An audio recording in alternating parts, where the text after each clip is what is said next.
오늘 주신 말씀은 사도행전 22장 17절부터 30절까지 되겠습니다.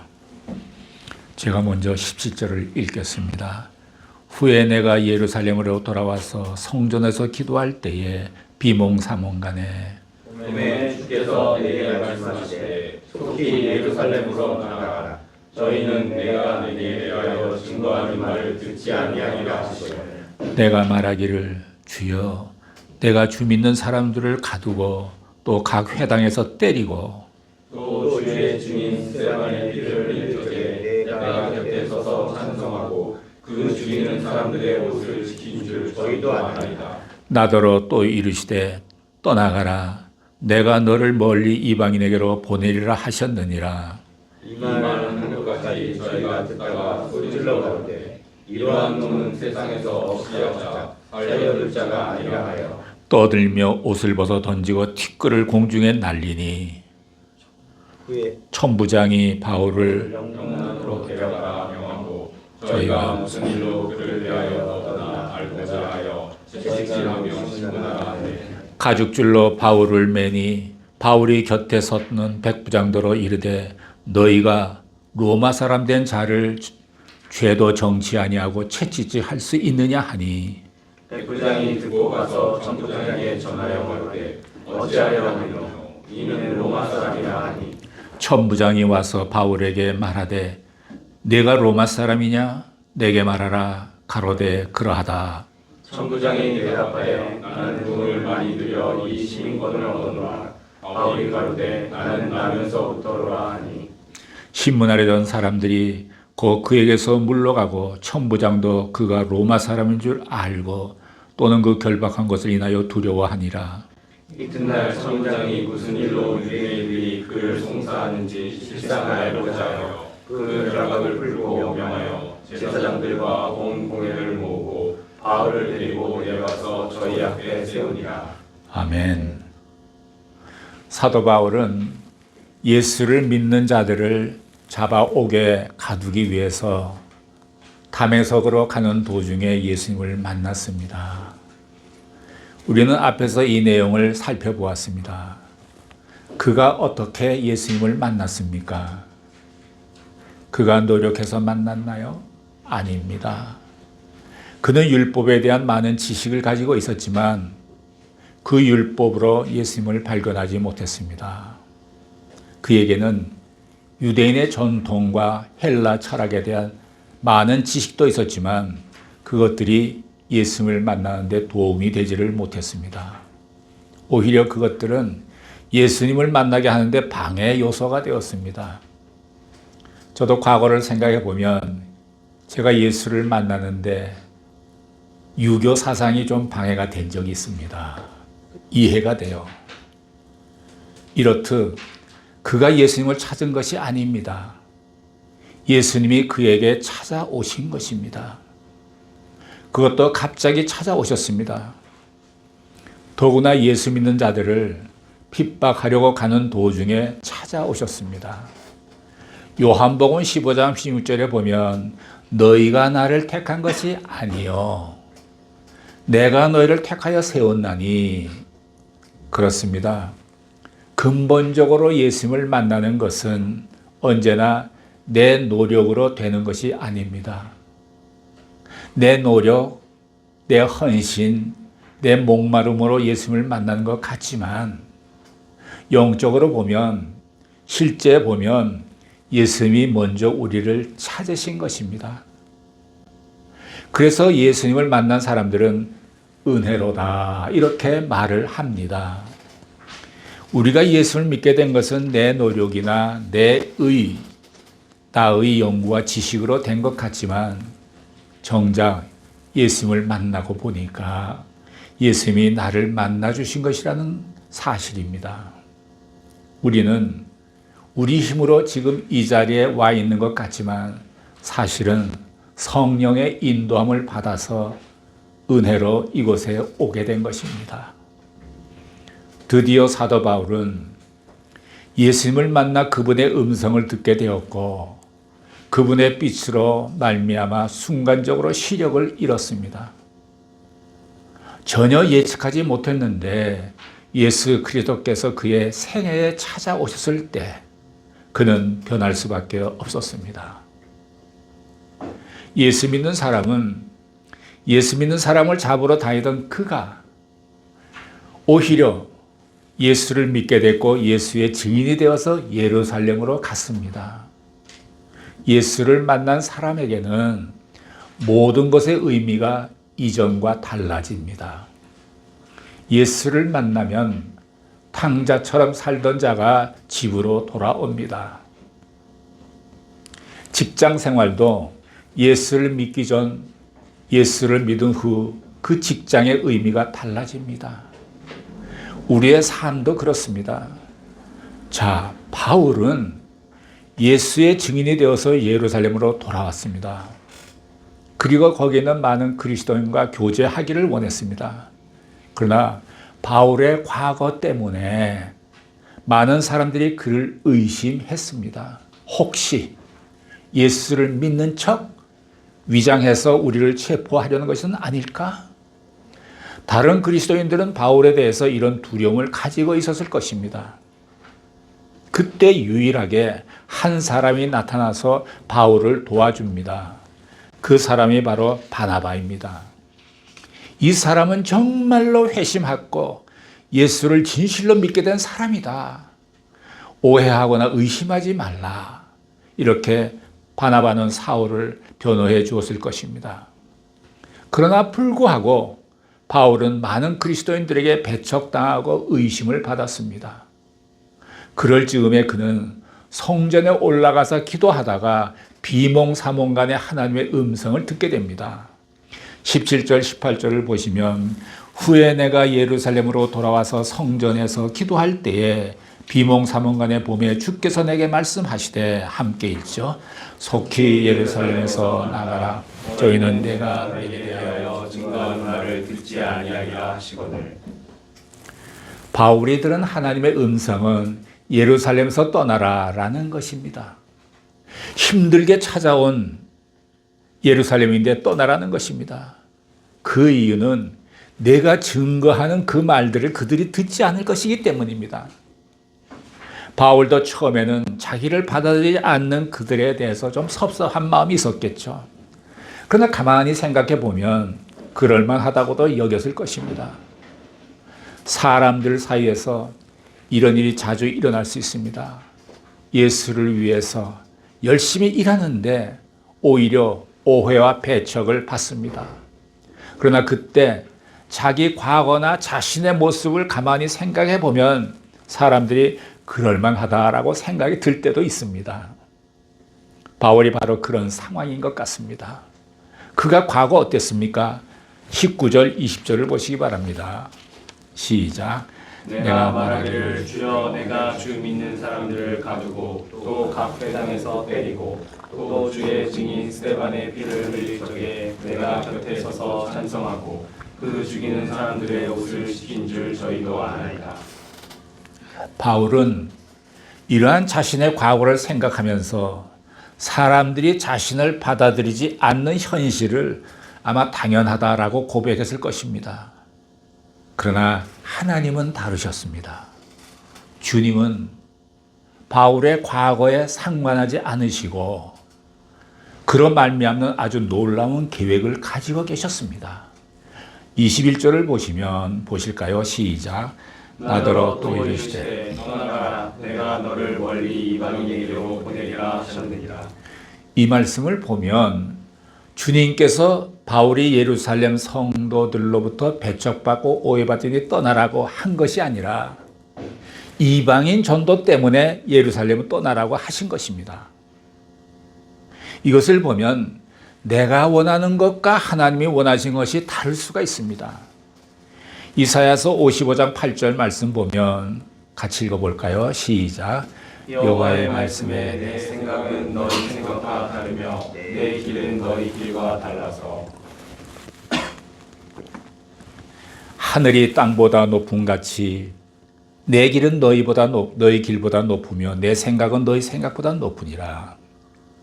우리는 하나님을 섬기면서 교회 다니면서도 실제로는 하늘을 보지 못하고 땅을 보고 사는 경우가 많습니다. 말씀을 보면서도 내 가치관 속에서만 살아갈 때가 많습니다. 틀을 깨지를 못해요. 그러면서 내 뜻이 하나님의 뜻이 되기를 바라는 것입니다. 이처럼 하나님의 뜻을 이해하지 못할 때 또한 섭섭함도 생기고 원망과 불평이 생기기도 하지 않습니까? 그러나 기도해서 하나님의 뜻을 알았다면 예수님께서 하나님의 뜻대로 기도를 바꾸신 것처럼 예수님이 이렇게 기도했죠. 아버지요, 내 뜻대로 하지 마옵시고 아버지의 뜻대로 하옵소서. 이 기도를 하고 예수님은 겟세마네 동산에서 벌떡 일어나셨습니다. 기도로 하나님의 뜻을 알았다면 일어나서 가면 됩니다. 아나니아는 주님의 뜻을 깨닫고 사울에게 갔고 베드로는 이방인 고넬료를 만났습니다.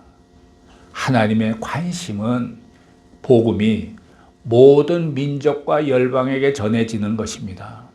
멀리 이방인들에게까지 이 복음이 전달되는 것을 원하시는 것입니다.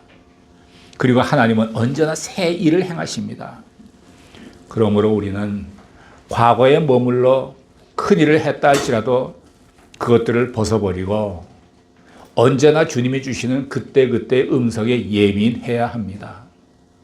그리고 언제나 성경을 새롭게 읽어야 합니다. 그렇게 해야만 우리가 하나님의 뜻을 이룰 수 있습니다. 어떤 사람은 평생 동안 하나님, 나에 대한 하나님의 뜻은 무엇입니까? 평생 동안 이렇게 기도만 하고 말아요. 어떤 경우엔 기도하면서 스스로 발견해야 합니다. 이때의 기도는 필사적이어야 해요. 그러므로 우리는 귀를 열고 눈을 뜰고 마음을 열어야 합니다. 그리고 성경을 통해서 성령의 역사를 통해서 말씀하시는 하나님의 음성을 들어야 합니다. 떠나가라. 바울에게 말씀하셨고 아브라함에게도 떠나가라 라고 말씀을 하셨습니다. 유대인들은 바울의 말을 듣고 있다가 이방인이라는 말이 나오자 흥분합니다. 22절, 23절을 보면 함께 읽을까요? 시작. 이 말하는 것까지 저희가 듣다가 소리질러 가로되 이러한 놈은 세상에서 없이 하자 살려둘 자가 아니라 하여 떠들며 옷을 벗어 던지고 티끌을 공중에 내리니. 이방인이라는 말이 나오자 유대인들은 흥분했습니다. 그 유대인들은 이방인을 개나 돼지처럼 취급을 했습니다. 그런 자들에게 복음을 전한다고 하니까 그들은 흥분했습니다. 그래서 이 바울을 향해서 이런 놈은 죽여야 돼. 살려둘 수 없다라고 소동을 일으킵니다. 이것은 마치 예수님께서 나는 하나님의 아들이요 하나님과 나는 하나라 이렇게 말씀하셨을 때에 유대인들은 옷을 찢고 참남하도다라고 탄식했던 것과 비슷한 모습입니다. 유대인들은 우리의 하나님이 이방인의 하나님도 되신다는 이 사실만큼은 견딜 수 없게 싫어했습니다. 그들은 이방인도 하나님의 자녀가 되고 구원받을 수 있다는 사실을 결코 동의할 수가 없었습니다. 그들은 메시아가 어찌 이방인의 메시아가 될 수 있느냐? 그들은 이 사실을 이해할 수가 없었습니다. 그들은 하나님의 복음을 자기들 식으로 편협하게 해석한 것입니다. 이런 모습은 우리에게도 일부 있을지도 모릅니다. 우리 교회만, 우리 교파만, 우리끼리만 구원이 있다라고 하면 크게 실수하는 것입니다. 복음은 어떤 특정한 사람의 것이 아니라 모든 인류의 것입니다. 가고오는 모든 세대, 모든 백성을 위한 것입니다. 로마 군대의 천부장은 이런 소동을 이해할 수가 없었기 때문에 바울을 체포해서 사건의 전말을 알고자 했습니다. 24절을 보십시오. 24절 시작. 천부장이 바울을 영문안으로 데려가라 명하고 저희가 무슨 일로 그를 대하여 떠드나 알고자 하여 채찍질하며 신문하라 한대.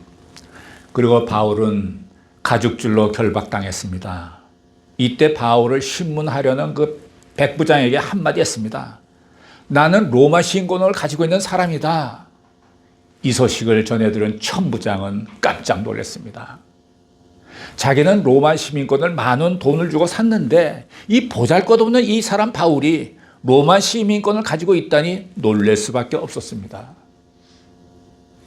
그 당시 로마 시민이라는 그 프라이드 대단했습니다. 그 외 사람들은 거의 노예로 취급을 했습니다.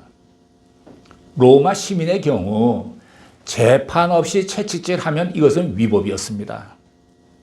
그런데 천부장이 이런 위법을 저지르고 있는 것입니다. 지금 우리는 아무리 허술해 보이는 사람이라 할지라도 막 대하면 안 됩니다.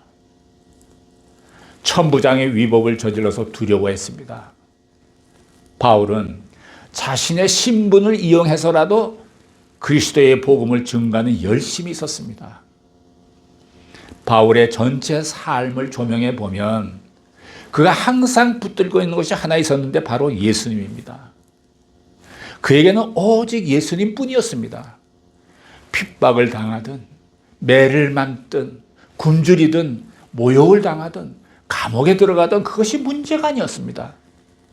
그리스도를 위해 오직 한 길을 갔습니다.